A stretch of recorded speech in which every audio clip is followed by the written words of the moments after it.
A Sunday in London by Washington Irving. In a preceding paper I have spoken of an English Sunday in the country and its tranquilizing effect upon the landscape, but where is its sacred influence more strikingly apparent than in the very heart of that great Babel London? On this sacred day the gigantic monster is charmed into repose. The intolerable din and struggle of the week are at an end. The shops are shut.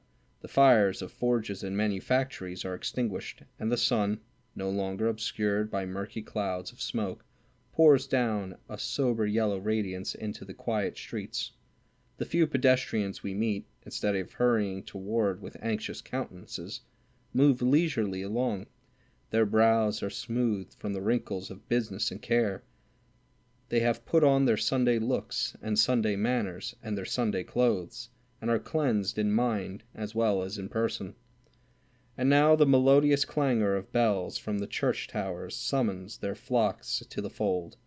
Forth issues from his mansion the family of the decent tradesman, the small children in the advance, then the citizen and his comely spouse, followed by the grown-up daughters, with small morocco-bound prayer-books laid in the folds of their pocket-handkerchiefs. The housemaid looks after them from the window, admiring the finery of the family, and receiving, perhaps, a nod and a smile from her young mistresses, at whose toilet she has assisted.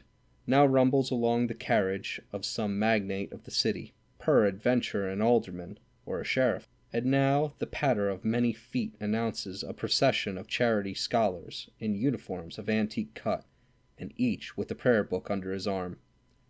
The ringing of bells is at an end. The rumbling of the carriage has ceased.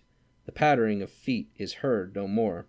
The flocks are folded in ancient churches, cramped in by-lanes and corners of the crowded city, where the vigilante beadle keeps watch, like the shepherd's dog, round the threshold of the sanctuary. For a time everything is hushed, but soon is heard the deep, pervading sound of the organ, rolling and vibrating through the empty lanes and courts, and the sweet chanting of the choir, making them resound with melody and praise. Never have I been more sensible of the sanctifying effect of church music than when I have heard it thus poured forth, like a river of joy, through the inmost recess of this great metropolis, elevating it, as it were, from all the sordid pollutions of the week, and bearing the poor world-worn soul on a tide of triumphant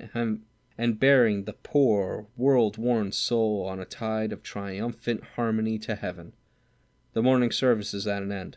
The streets are again alive with the congregations returning to their homes, but soon again relapse into silence. Now comes on the Sunday dinner, which, to the city tradesman, is a meal of some importance. There is more leisure for a social enjoyment at the board. Members of the family can now gather together, who are separated by the laborious occupations of the week. A schoolboy may be permitted on that day to come to the paternal home. An old friend of the family takes his accustomed Sunday seat at the board, tells over his well-known stories, and rejoices young and old with his well-known jokes. On Sunday afternoon the city pours forth its legions to breathe the fresh air and enjoy the sunshine of the parks and rural environs.